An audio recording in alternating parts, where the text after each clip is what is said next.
Now at 5, he killed 4 people in a spree in August of 2013 that left all of Omaha on edge.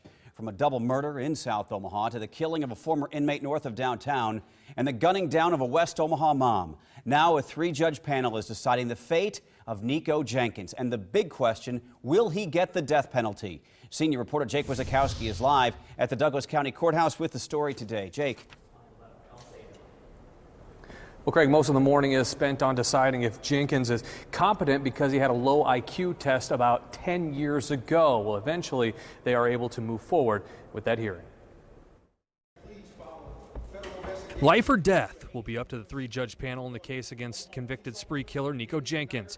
This morning, attorneys argue if Jenkins' IQ was high enough for him to even have a death penalty hearing. A test when he was first incarcerated in 2003 suggests his IQ was 69, which is under the threshold. Jenkins himself objected to his own attorney's questioning and wanted to get right to the 3-judge panel. I want to expose these temporal physical evidence and this perjury that these officers committed before I was ever charged. Judge Peter Battalion orders that the hearing move forward and Jenkins is competent. Jenkins tells me he pleaded no contest because he wanted to keep his family from being implicated in the murders, but now says that he was set up. He will testify in the death penalty hearing and says he wants to expose the corruption. The internal affairs investigation on Douglas County Sheriff's and Omaha Police Department have been filed, and those law enforcement agencies need to file those investigations to those temporal physical evidence of the law enforcement officers.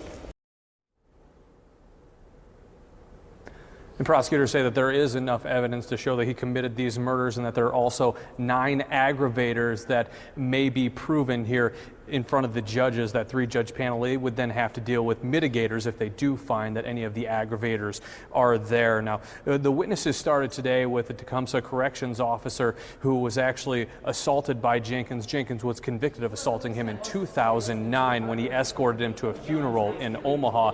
Now, Judge Battalion says Jenkins will likely get a chance to make an opening statement for himself tomorrow. Reporting live in the Douglas County Courthouse in downtown Omaha, Jake Wizakowski, KMTV Action 3 News.